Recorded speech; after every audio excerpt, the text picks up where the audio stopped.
Em nome de Cristo. Amém. Amém. Louvamos o nosso Deus, irmãos, porque temos a certeza, a convicção de que Ele é rico em perdoar. Portanto, podemos descansar na sua graça, sabendo que em Cristo os nossos pecados estão perdoados. Não há condenação para aquele que está em Cristo Jesus. Meus irmãos, hoje nós vamos ler duas passagens aqui na Bíblia, uma no Antigo e uma no Novo Testamento. É o livro do profeta Naum, um livro não muito conhecido, né? Um dos profetas menores, mas eu queria ler o primeiro capítulo desse livro, Jonas, Miqueias, Naum, está lá quase no final do Novo Testamento.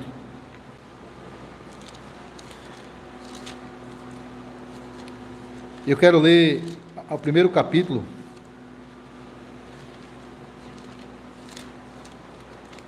até o versículo 10. Vamos falar hoje sobre o dia do Senhor 4, ainda estamos falando da miséria do homem, a sua condição de pecado.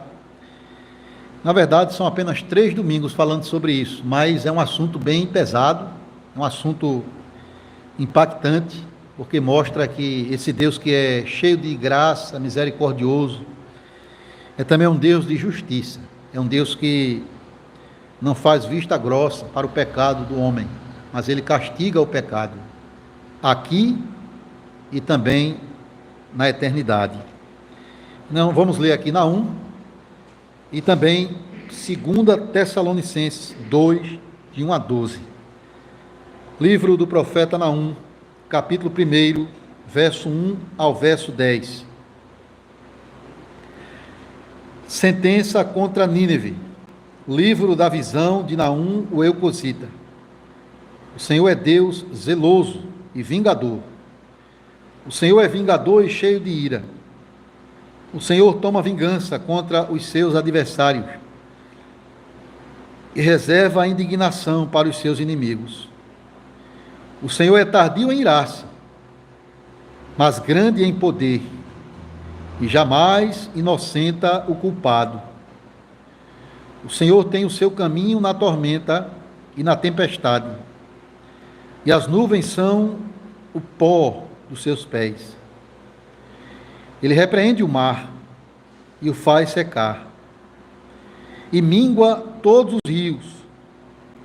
Desfalecem Bazã e o Carmelo, e a flor do Líbano se murcha. Os montes tremem perante ele, e os outeiros se derretem, e a terra se levanta diante dele, sim, o mundo e todos os que nele habitam. Quem pode suportar a sua indignação? Quem subsistirá diante do furor da sua ira? A sua cólera se derrama como fogo, e as rochas são por ele demolidas. O Senhor é bom, é fortaleza no dia da angústia, e conhece os que nele se refugiam. Mas com inundação transbordante, acabará de uma vez com o lugar desta cidade. Com trevas, perseguirá o Senhor os seus inimigos. Que pensais vós contra o Senhor? Ele mesmo vos consumirá de todo. Não se levantará por 2 vezes a angústia, porque ainda que eles se entrelaçam com os espinhos e se saturam de vinho como bêbados, serão inteiramente consumidos como palha seca. Agora, capítulo 2 Tessalonicenses, capítulo 1.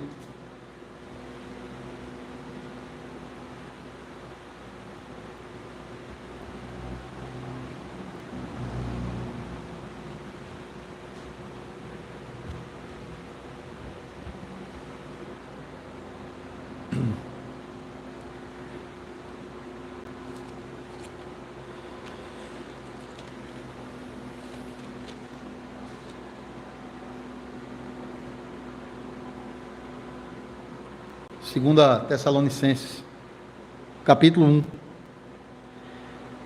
Diz assim: Paulo, Silvano e Timóteo, a igreja dos Tessalonicenses, em Deus nosso Pai e no Senhor Jesus Cristo. Graça e paz a vós outros da parte de Deus Pai e do Senhor Jesus Cristo. Irmãos, cumpre-nos dar sempre graças a Deus no tocante a vós outros, como é justo, pois a vossa fé cresce sobremaneira, e o vosso mútuo amor de uns para com os outros vai aumentando, a tal ponto que nós mesmos nos gloriamos de vós nas igrejas de Deus, à vista da vossa constância e fé, em todas as vossas perseguições e nas tribulações que suportais, sinal evidente do reto juízo de Deus, para que sejais considerados dignos do reino de Deus, pelo qual com efeito estáis sofrendo. Se de fato é justo para com Deus que ele dê em paga tribulação aos que vos atribulam, e a vós outros que sois atribulados, alívio juntamente conosco, quando do céu se manifestar o Senhor Jesus com os anjos do seu poder, em chama de fogo, tomando vingança contra os que não conhecem a Deus e contra os que não obedecem ao Evangelho de nosso Senhor Jesus. Estes sofrerão penalidade de eterna destruição, banidos da face do Senhor e da glória do seu poder, quando vier para ser glorificado nos seus santos e ser admirado em todos os que creram, naquele dia, porquanto foi crido entre vós o nosso testemunho. Por isso também não cessamos de orar por vós, para que o nosso Deus vos torne dignos da sua vocação e cumpra com poder todo o propósito de bondade e obra de fé, a fim de que o nome de nosso Senhor Jesus Cristo seja glorificado em vós, e vós nele, segundo a graça do nosso Deus e do Senhor Jesus Cristo.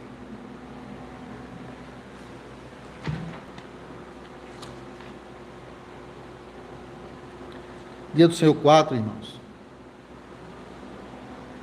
Dia do Senhor 4, encerrando esse primeiro aspecto, primeiro ponto do catecismo, que é a nossa miséria, a nossa condição de pecadores. Eu vou fazer a pergunta e todos juntos lemos a resposta. Dia do Senhor 4, pergunta 9. Mas Deus não age injustamente com o homem ao exigir em sua lei aquilo que o homem não consegue cumprir? Não, pois Deus criou o homem de tal forma que este era capaz de cumprir essa lei. Mas o homem, sob a instigação do diabo, em desobediência deliberada, privou a si mesmo e a todos os seus descendentes desses dons. 10. Deus permitiria que tal desobediência e apostasia ficassem sem castigo? Certamente que não, pois tanto o nosso pecado original quanto os nossos pecados presentes o deixam terrivelmente irado. Por isso ele os castigará com justo juízo, agora e eternamente, conforme declarou: maldito todo aquele que não permanece em todas as coisas escritas no livro da lei para praticá-las. 11. Mas Deus não é também misericordioso? Deus é verdadeiramente misericordioso, mas também é justo. A sua justiça requer que o pecado cometido contra a sua suprema majestade seja castigado também com a pena mais severa, quer dizer, com o eterno castigo do corpo e da alma.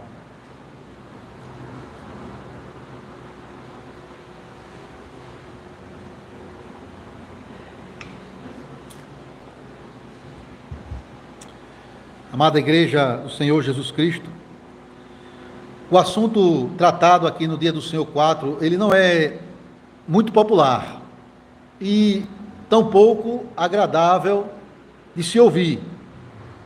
O Dia do Senhor 4, ele lida com o ensino bíblico acerca da justa ira de Deus contra o pecado do homem. E quem gosta de ouvir que é um pecador que merece o castigo de Deus? Quem se sente confortável em ouvir que é um pecador que está nas mãos de um Deus irado contra os seus pecados? Pecador, por natureza, ele não quer ouvir essa mensagem, nem tampouco aceitar essa mensagem. Ele quer viver a sua vida tranquilamente em seus pecados e sem dar contas a Deus. Na verdade, irmãos, o pecador, ele procura algum tipo de justificativa para os seus erros, a fim de livrar-se do seu estado de culpa e de condenação. Não sei se vocês perceberam, mas as 3 perguntas aqui feitas no Dia do Senhor 4, elas refletem esse desejo do pecador de tentar se desculpar para escapar do castigo de Deus. Então ele é como se ele estivesse querendo fugir do castigo de Deus, e ele está apresentando a Deus justificativas para que Deus não venha puni-lo pelos seus pecados. Porque ele começa, dizendo: mas Deus não age injustamente com o homem, exigindo dele o que ele não pode cumprir. E depois, na pergunta 10, ele, recebendo uma resposta negativa, ele continua: mas Deus não poderia abrir mão de castigar a desobediência do homem? Ele não poderia fazer uma vista grossa, como muitas vezes nós, na nossa condição de humanos, muitas vezes erramos, quando nós fazemos vista grossa para os erros, talvez, dos filhos e de alguém que nós gostamos muito. E a terceira pergunta, mas ele não é também misericordioso? Não podemos contar com a sua misericórdia? Então percebam, irmãos, que independente dessa justificativa, dessa tentativa de autojustificativa do homem, permanece de pé a verdade bíblica: Deus é justo, Deus se ira contra o pecado do homem. Por causa da desobediência de Adão, toda a humanidade, ela tornou-se inclinada ao mal, incapaz de fazer algum bem para a sua salvação. É o que nós abordamos no Dia do Senhor 3. E com a queda, irmãos, Adão, ele roubou de si mesmo e também de todos os seus descendentes os dons excelentes que Deus tinha dispensado a ele, que ele e a sua mulher possuíam antes da queda. E esses dons preciosos aqui, a gente pode pensar na condição de justiça, de bondade, de santidade, que capacitava o homem a obedecer perfeitamente a Deus. Ele perdeu tudo isso. Claro, o homem, ele continua sendo a imagem e a semelhança de Deus. A ordem de Deus para ele cultivar o jardim, cuidar da sua criação, as faculdades mentais, racionais, permanecem no homem. Porém, irmãos, ele agora essa imagem, ela não foi perdida, mas ela foi desfigurada.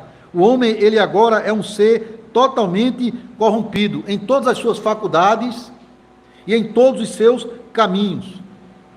Eu não sei se foi Agostinho que usou essa expressão, mas alguém disse que ali, antes da queda, o homem, ele podia não pecar. Mas agora, após a queda, ele não pode não pecar. Então, todo ser humano herdou a culpa e a corrupção dos seus primeiros pais, Adão e Eva. Enquanto o Dia do Senhor 3 abordou a profundidade da nossa miséria, a corrupção da nossa natureza, o Dia do Senhor 4, ele enfatiza a culpa do homem diante de Deus. E quem é culpado merece algum tipo de punição. Certamente você, que é pai, que é mãe, deve ter criado seus filhos dessa maneira, desde a infância deles. disciplinando, castigando, quando eles cometem erros. Agora, claro, deixando bem claro o que é certo e o que é errado, e exercendo essa disciplina.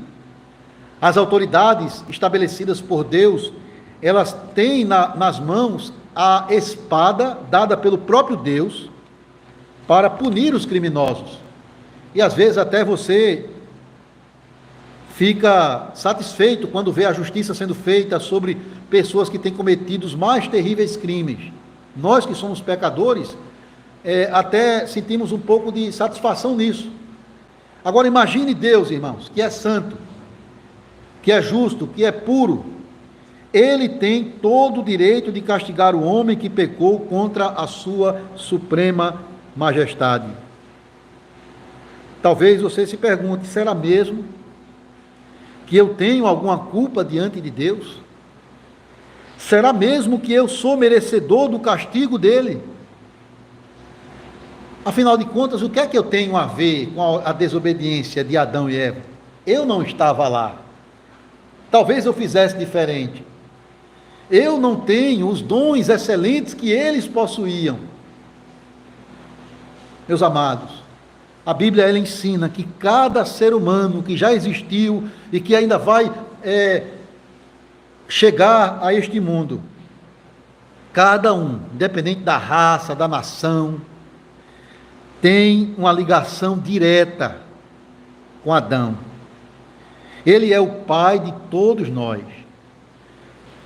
Paulo, pregando em Atenas, ele deixa isso muito claro, lá em Atos 7, 26, que por meio de Adão, Deus criou toda a raça humana. E essa ligação que temos com Adão não é apenas física, ela é também espiritual, irmãos. Ou seja, a obediência dele, se ele tivesse passado no teste, naquele jardim, a obediência dele seria também a nossa obediência. Os frutos da obediência, as bênçãos que ele haveria de receber, se tão somente se mantivesse fiel, também seriam nossos.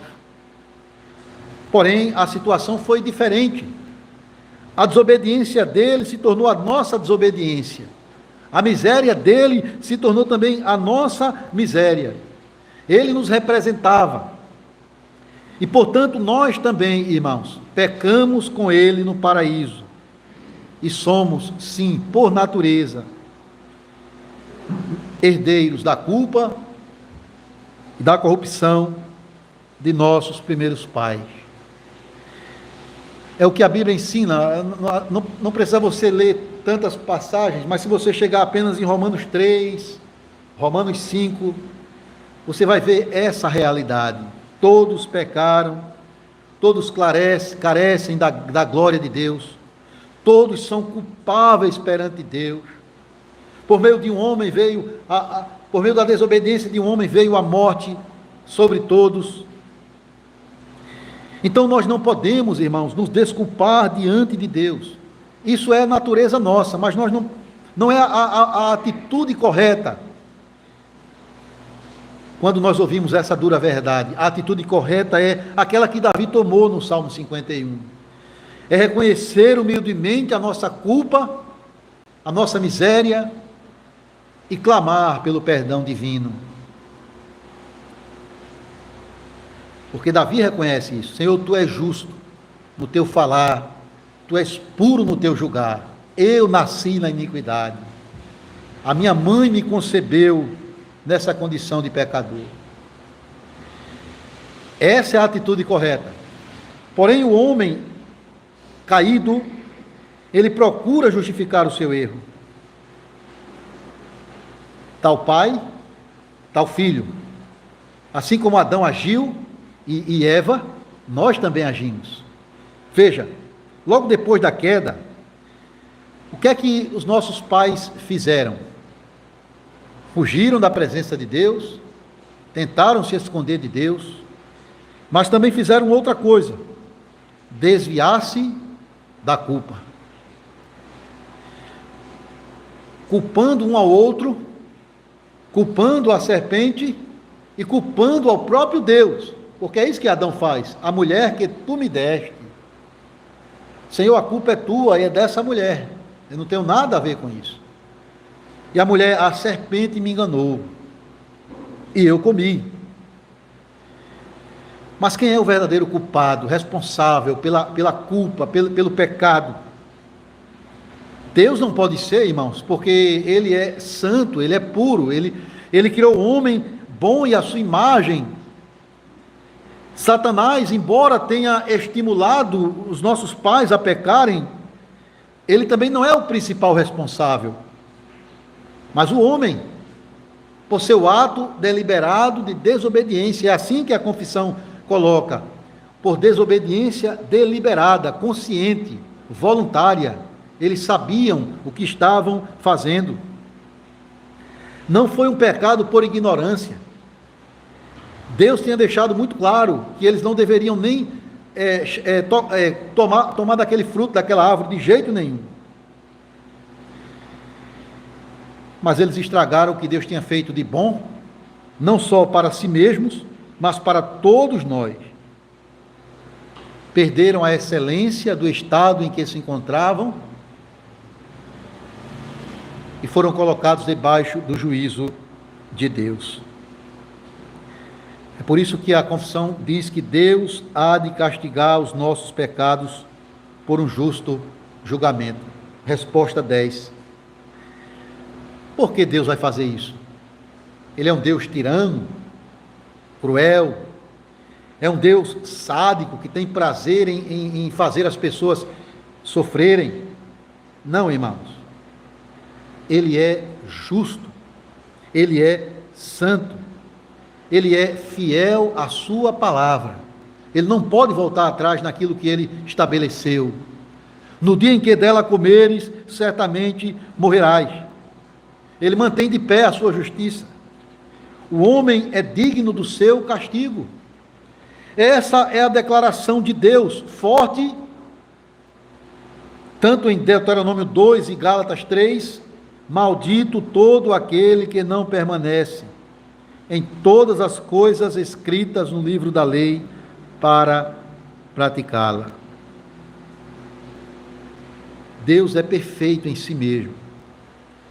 Ele é separado de todo o pecado.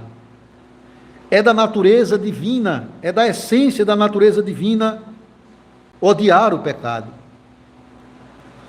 Porque o pecado, irmãos, embora seja visto pela sociedade como um divertimento, como algo prazeroso, é, na verdade, uma ofensa à santidade de Deus, uma negação da bondade de Deus.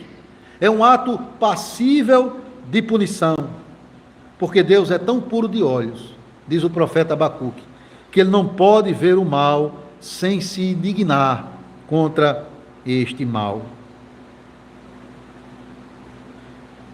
Nós lemos o profeta Naum, ele diz, claro que a mensagem dele foi específica para Nínive, a capital da Síria, cometendo os seus mais terríveis pecados, mas ali ele expressa a natureza desse Deus, que permanece imutável. É um Deus zeloso, é um Deus vingador, é um Deus cheio de ira, é um Deus que jamais inocenta o culpado, é um Deus que não abandona o castigo, porque é justo. Paulo vai dizer: a ira de Deus se revela do céu contra a impiedade dos homens. Ele derrama a sua ira sobre os filhos da desobediência. O cálice dele, diz o Salmo 75, está cheio da sua ira. E quem conhece o poder da ira de Deus? Quem pode ficar de pé diante da ira do Altíssimo? Irmãos, veja o que a confissão baseada na Bíblia, ela fala desse castigo de Deus. Ela diz que em um aspecto ele é temporal, ele já se manifesta na vida presente, mas ele seguirá a eternidade, ele também seguirá a vida futura. Deus já manifesta o seu juízo, não definitivamente, mas durante a vida dos homens nesta terra, por causa dos seus muitos pecados. Temos tantos exemplos na Bíblia, né? A própria expulsão do homem do jardim, a dor, a fadiga que agora haveria de fazer parte da sua existência, a própria realidade da morte. Nós vemos logo depois Deus derramando um dilúvio para destruir o mundo por causa dos seus pecados, com exceção de Noé e sua casa.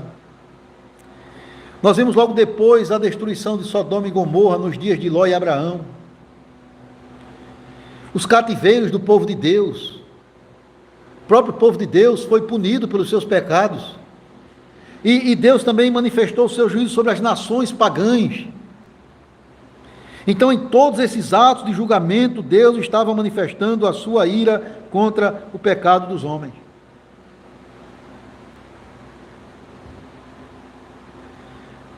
Ao próprio Israel, o Senhor tinha já dito a eles: se vocês me obedecerem, derramarei bênçãos sobre vocês. Mas se vocês virarem as costas para mim, eu haverei de trazer juízo. Leia Deuteronômio 28 e você vai encontrar isso lá. Deus dizendo que haveria de castigar o seu povo com escassez de chuva, com derrotas sobre os inimigos, doenças, morte e outras sortes de punição por causa dos seus pecados. É claro, irmãos, às vezes, nem sempre uma adversidade é fruto de um pecado cometido. Por exemplo, Jó, ele não foi castigado por Deus, ele foi provado em sua fé. Também, quando a gente leu aqui, Paulo escrevendo aos Tessalonicenses, mostrando o sofrimento da perseguição que o povo de Deus sofria, não era um juízo de Deus sobre eles, mas, em última instância, todo o sofrimento, toda a miséria que há no mundo, é consequência do pecado do homem, e é prova do juízo de Deus. Esse castigo, irmãos, a punição de Deus sobre o pecado, ela será eterna também. Nesta vida e na futura, Deus há de castigar o pecado do homem. Castigo eterno, corpo e alma.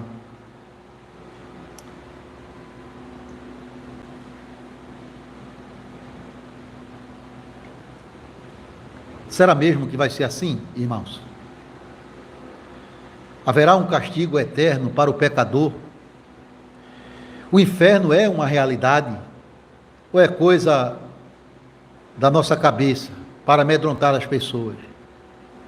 Irmãos, algumas pessoas entendem erradamente que os ímpios, aqueles que morrem sem professar a sua fé em Cristo, eles deixarão de existir depois da morte. Ou seja, não haverá o inferno, um castigo eterno. Quem morreu sem Cristo vai ser aniquilado. É até a palavra que é usada para essa doutrina, o aniquilacionismo. Há também outra ideia, também equivocada, de que mesmo depois da morte, os homens terão ainda mais uma chance de se arrepender e serem salvos. Isso se parece um pouco com a doutrina do purgatório da Igreja do Papa. E há também quem diga que não importa como o homem viveu ou morreu, no final todos serão salvos. É a doutrina do universalismo da salvação, que também é um outro erro. Hebreus 9, 27 deixa muito claro. Ali o escritor, categoricamente, ele diz assim: a todos os homens está ordenado morrer uma única vez, e depois seguirá o juízo. Irmãos, Cristo vem em breve, com todos os seus anjos, como Paulo diz aqui, de uma vez por todas, para julgar os vivos e os mortos. Sim, o Senhor virá para separar os bodes das ovelhas, para selar o destino eterno de cada pessoa, vida eterna aos que creem, condenação eterna aos ímpios. O inferno é tão real quanto o céu. Se você ler com atenção as palavras de Jesus nos evangelhos, você vai perceber que ele falou muito mais do inferno do que do próprio céu. A maioria das parábolas de Jesus aponta para esse juízo eterno. E uma delas é clássica, você pode ler e claramente vai estar diante dos seus olhos essa realidade. A parábola do rico e do Lázaro. Onde ali Jesus deixa claro que depois da morte o destino está selado para todo ser humano.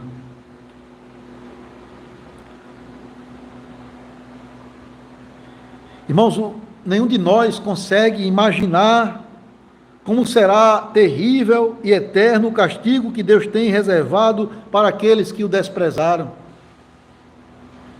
Paulo fala aqui de um reto juízo de Deus que virá definitivamente sobre os ímpios na ocasião da sua volta. E eu quero ler novamente aqui quando ele diz: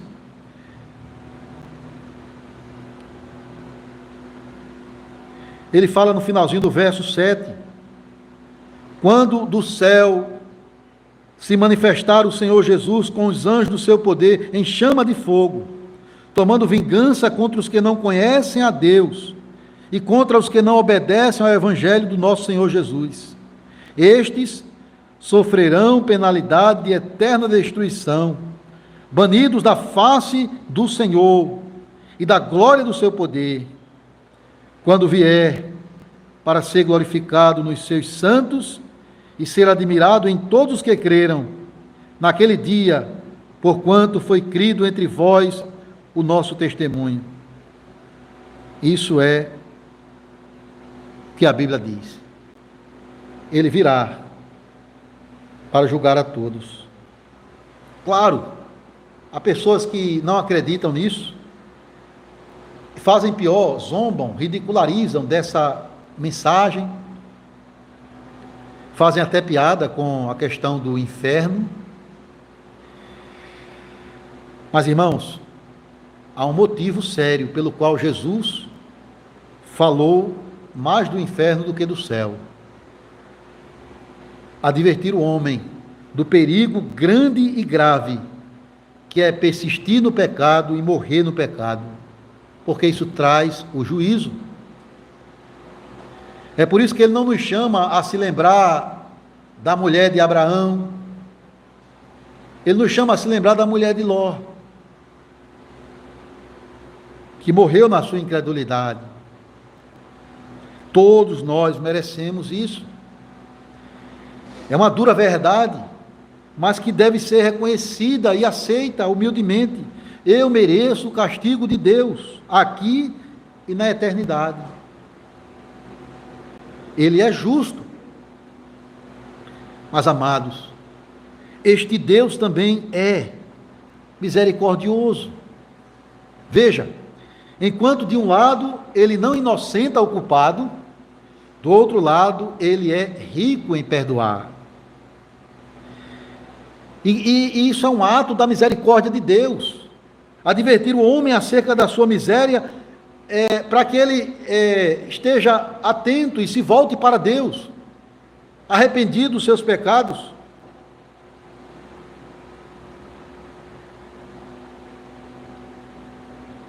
Se um médico ele faz um diagnóstico de uma doença séria na vida de um paciente, ele seria um mau médico se ele escondesse a verdade. Ele tem que expor a verdade, por mais dolorosa que seja, para que haja tempo e preparo de cuidar daquela enfermidade, e que a pessoa esteja preparada para aceitar essa verdade, encará-la de fato. Então é bondade de Deus nos advertir dessa forma. E veja, irmãos, o catecismo só usa 3 domingos para isso. Claro, porque isso nos deixa para baixo, desanima, mas é necessário, Porque a partir daqui, do 5 em diante, acho que até o 31, vários domingos pela frente, ele vai falar da solução divina para esse problema sério. Ele vai mostrar a misericórdia de Deus, de redimir o homem desse castigo, por meio de Cristo. Então, ele é justo, ele castiga o pecado, mas ele também é misericordioso. Então, a última alternativa do pecador aqui é essa. Ele chegou com o primeiro argumento: Deus, você está sendo injusto em pedir do homem o que ele não pode fazer. Aí a resposta diz: não, Deus criou o homem bom, a culpa é sua, você desobedeceu deliberadamente. Mas, Senhor, será que tu não podes abrir mão do teu castigo? Fazer vista grossa aos meus erros? Não, porque maldito aquele que não permanece na minha lei. Mas, Senhor, tu também não és um Deus misericordioso? Sim, ele é misericordioso. Mas veja a atitude do pecador. Ele está apelando para a misericórdia de Deus, colocando-a em oposição à sua justiça. Senhor, abre mão da tua justiça e mostra apenas a tua misericórdia. Mas isso é impossível para Deus, irmãos, porque ele é ao mesmo tempo justo e ao mesmo tempo misericordioso. Não há em Deus divisões e contradições em seus atributos. Claro, ele derrama a sua misericórdia para salvar o homem, mas ele faz isso sem abrir mão da sua justiça, sem deixar de ser santo e punir o pecado do homem.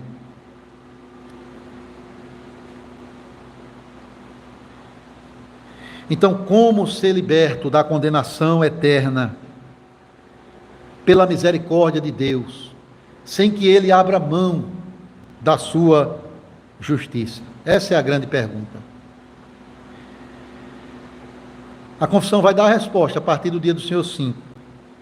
Mas nós já podemos adiantar, irmãos, que a resposta está no Calvário, na cruz de Cristo, aonde a justiça e a misericórdia de Deus se encontraram, se abraçaram e se beijaram. Isso mesmo. Na pessoa de Cristo, na sua morte maldita e amarga da cruz, Deus despejou a sua ira sobre ele, para derramar sobre nós a sua misericórdia. O nosso Senhor sofreu corpo e alma em nosso lugar, para sermos libertos do juízo de Deus, do qual éramos merecedores. Ele morreu a nossa morte para vivermos a sua vida. Ele desceu ao inferno para subirmos ao céu. Ele foi condenado no corpo e na alma, para sermos redimidos corpo e alma. O justo morreu pelos injustos, para conduzi-los de volta à presença de Deus. O castigo que nos traz a paz estava sobre ele, e pelas suas feridas nós fomos sarados. Meus irmãos, Deus mostrou a sua misericórdia sem abrir mão da sua justiça, derramando sobre Jesus o cálice da sua ira e dispensando a nós o cálice da bênção, da salvação. Entenda isso. Deus seria justo, estava tudo certo, se ele lançasse na condenação eterna todos os homens e mulheres da face da terra, inclusive nós. Mas veja, ele continua sendo justo em levar pecadores para o céu, muitos pecadores, porque estamos indo para a glória, revestidos com a justiça e a perfeição de Cristo. Como você pode ler naquela parábola do casamento do filho do rei, quando o rei oferece um banquete e convida muitas pessoas e conhecidas dele que desprezam o seu convite, e ele manda os seus servos pegar as pessoas das esquinas das ruas para fazer parte da festa, porque ele não ia desperdiçar aquilo que ele tinha preparado para essa festa. Só que uma pessoa entra ali. Aliás, ele providencia que não somente esses convidados cheguem para a festa, mas que recebam uma veste nupcial, uma roupa branca, para que pudessem fazer parte do banquete. Só que um deles, de alguma maneira, entrou sem essa veste. Tentou chegar na presença de Deus à sua maneira, do seu jeito, com os seus trapos, e foi expulso, colocado para fora. Mas se você está em Cristo pela fé, unido a Cristo pela fé, todo esse juízo que a gente leu aqui de Deus, todo o inferno, não tem mais lugar na sua vida. Você é aceito na presença do Altíssimo, porque Cristo lhe revestiu com as vestes brancas da sua justiça e da sua perfeição. Então não precisamos temer o inferno, porque Cristo já foi lá em nosso lugar. Ao mesmo tempo, podemos falar, proclamar essa verdade, evangelizar aos ímpios, sem esconder essa realidade, para que ele saiba quem ele é e do que ele está sendo salvo. Que Deus nos ajude, irmãos, a receber essa mensagem, um coração humilde, submisso, mas também grato, porque, como há um hino que nós cantamos, né? Já não há mais inferno para quem está em Cristo. Que Ele nos abençoe. Amém.